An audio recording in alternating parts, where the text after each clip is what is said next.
नमस्कार 99 न्यूज़ के खास खबर में आपका स्वागत है। मैं हूं आपके साथ शंकर कुमार। इस समय देश में चुनावी माहौल चल रहा है। सभी राजनीतिक दल जनता को लुभाने के लिए जोर आजमाइश में लगी है, जिसके लिए पैसा भी पानी की तरफ बहाया जा रहा है।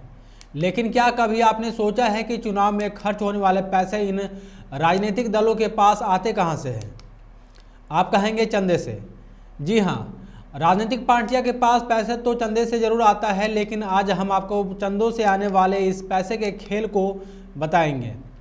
क्योंकि जनवरी 2022 के शुरुआती 10 दिनों में ही राजनीतिक दलों को चंदा देने के लिए एसबीआई से करीब 1213 करोड़ रुपए के इलेक्टोरल बॉन्ड बिके हैं। इस तरह 2018 से अब तक 4 साल में इलेक्टोरल बॉन्ड से पॉलिटिकल पार्टियों को 9207 करोड़ रुपए चंदा मिला है। ऐसे में राजनीतिक दलों को फंडिंग कैसे मिली है, इलेक्टोरल बॉन्ड क्या है और आखिर क्यों इस पर सवाल खड़े हो रहे हैं? कैसे कैश और बॉन्ड के जरिए ब्लैक मनी को व्हाइट में बदलने का खेल चल रहा है, देखिए इस खास रिपोर्ट में। जनवरी 2022 के शुरुआती 10 दिनों में ही राजनीतिक दलों की चंदा देने के लिए एसबीआई से करीब 1213 करोड़ रुपए के इलेक्टोरल बॉन्ड बिक चुके हैं। ठीक उसी तरह 2018 से अब तक 4 साल में इलेक्टोरल बॉन्ड से पॉलिटिकल पार्टियों को 9207 करोड़ रुपए चंदा मिला है। लेकिन हैरान करने वाली बात तो यह है कि यह पैसा कहां से आया और किसने दिया, इसका कोई अता पता नहीं है। जबकि एक तरफ जनता को अपनी कमाई और खर्च के लिए पाई पाई का हिसाब देने होता है, वहीं दूसरी तरफ राजनीतिक दलों ने जवाबदेही से खुद को बचाने के लिए एक साथ कई कानूनों में ही बदलाव कर दिए हैं। इसलिए एक्सपर्ट्स मानते हैं कि पॉलिटिकल चंदा अब कालाधन बनाने का जरिया बन गया है। यह जानने के लिए हम आपको सबसे पहले बताते हैं कि किस राजनीतिक दल को कैसे मिलती है फंडिंग। भारत में राजनीतिक दलों के पास फंड जुटाने के 4 तरीके हैं, जिनमें पहला सीधे लोगों के जरिए, दूसरा कॉरपोरेट घराने या कंपनियों के जरिए, तीसरा विदेशी कंपनियों के जरिए और पब्लिक या सरकारी फंडिंग के जरिए।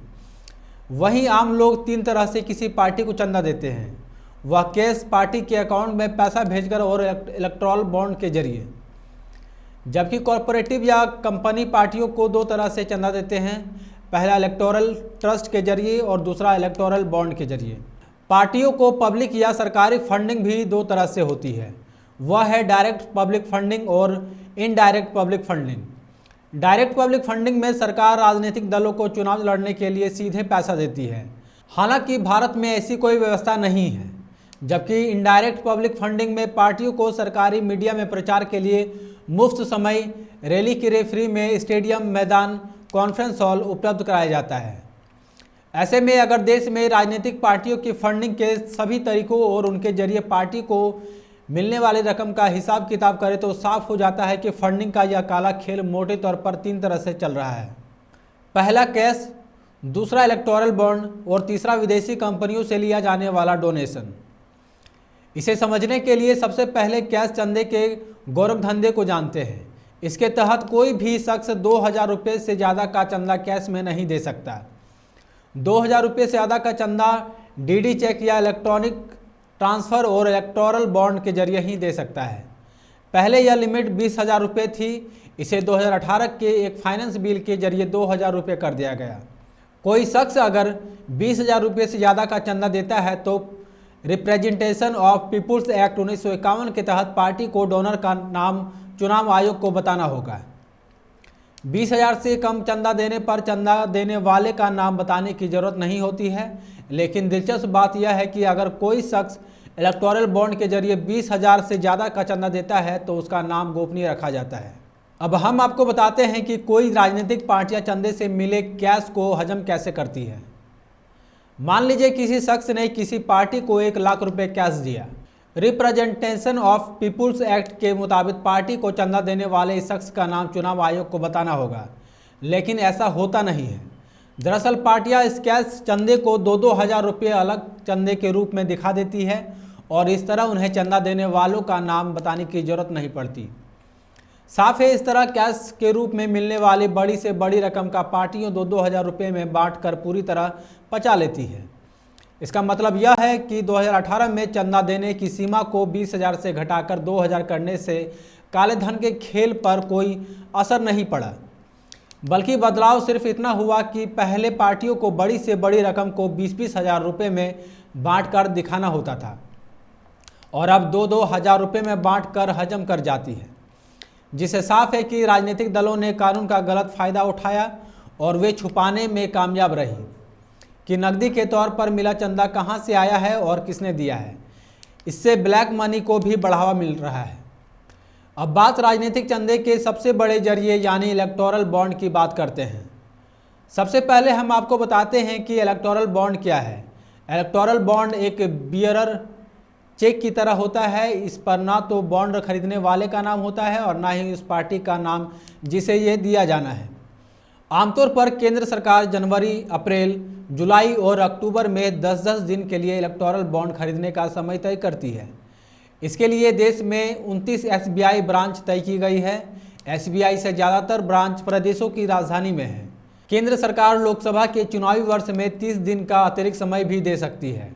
कोई भी भारतीय नागरिक, हिंदू, अविभाजित परिवार, कोई कंपनी, फार्म, लोगों की कोई एसोसिएशन और कोई एजेंसी, कोई व्यक्ति अकेले या दूसरों के साथ मिलकर भी बॉन्ड खरीद सकता है।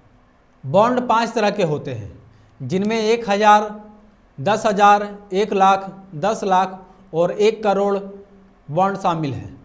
इसे किसी पार्टी को देने की 2 शर्तें हैं। पहली, रिप्रेजेंटेशन ऑफ पीपुल्स एक्ट के तहत रजिस्टर्ड पॉलिटिकल पार्टी की इलेक्टोरल बॉन्ड्स से ले सकती है। दूसरी, उस पार्टी की ठीक इससे पहले हुए विधानसभा या लोकसभा चुनाव में कम से कम 1 वोट मिले हों। साफ है, नई और छोटी पार्टियों के लिए यह घाटे का सौदा है। वहीं जारी होने के 15 दिनों के भीतर ही बॉन्ड को कैश किया जा सकता है। ऐसा न करने पर यह पैसा प्रधानमंत्री राहत कोष में चला जाता है। अब यह भी जान लीजिए कि इलेक्टोरल बॉन्ड से पार्टियां हजारों करोड़ का गोपनीय चंदा हजम कैसे करती है। दरअसल देश के टॉप 5 राजनीतिक दलों को इन दिनों मिलने वाली फंडिंग में 70 से 80 तक हिस्सा इलेक्टोरल बॉन्ड का होता है। इलेक्टोरल बॉन्ड की खासियत यह है कि इसमें देने वाले का पता नहीं होता है। ऐसे में राजनीतिक दलों को मिलने वाले 70 से 80% चंदे का कोई सोर्स पता नहीं है। यह नियम अनकाउंटेड मनी यानी काले धन को बढ़ावा देता है। इसका इस्तेमाल राजनीतिक दलों के जरिए अपने पक्ष में नीतियां बनवाने में किया जा सकता है। चंदा देने वाले कंपनी या शख्स का नाम पता नहीं होने पर आम लोगों को पता नहीं चलता कि सरकार ये नीति क्यों बना रही है। इससे पहले कोई भी कंपनी पिछले 3 सालों के अपने शुद्ध मुनाफे के वार्षिक औसत का 7.5% से ज़्यादा चंदा राजनीतिक दलों को नहीं दे सकती थी। इलेक्टोरल बॉन्ड के लिए इस बाध्यता को खत्म कर दिया गया है, यानी राजनीतिक चंदा देने के लिए कंपनी को कम से कम 3 साल पुराना और मुनाफा कमाने वाला होना चाहिए था। अब एक नई और मुनाफा न कमाने वाली कंपनी भी जितना चाहे चंदा राजनीतिक दलों को दे सकती है। इलेक्टोरल बॉन्ड का यह नियम काले धन की हेरफेर करने और फर्जी कंपनी बनाने को बढ़ावा देता है। इलेक्टोरल बॉन्ड में दी गई रकम का जिक्र कंपनी की balance sheet, income tax return, profit loss statement में तो होता ही है, लेकिन यह किस पार्टी को दिया गया इसका जिक्र नहीं होता है। इलेक्टोरल बॉन्ड से दी जाने वाली पूरी रकम इनकम टैक्स से 100% छूट मिलती है। इस नियम का इस्तेमाल राजनीतिक दलों के साथ मिलकर इनकम टैक्स में गैर जरूरी छूट लेने के लिए किया जा सकता है। इलेक्टोरल बॉन्ड व्यक्तियों का समूह भी खरीद सकता है। ऐसे में अब धार्मिक संस्थाएं भी इलेक्टोरल बॉन्ड के जरिए चंदा दे सकती हैं।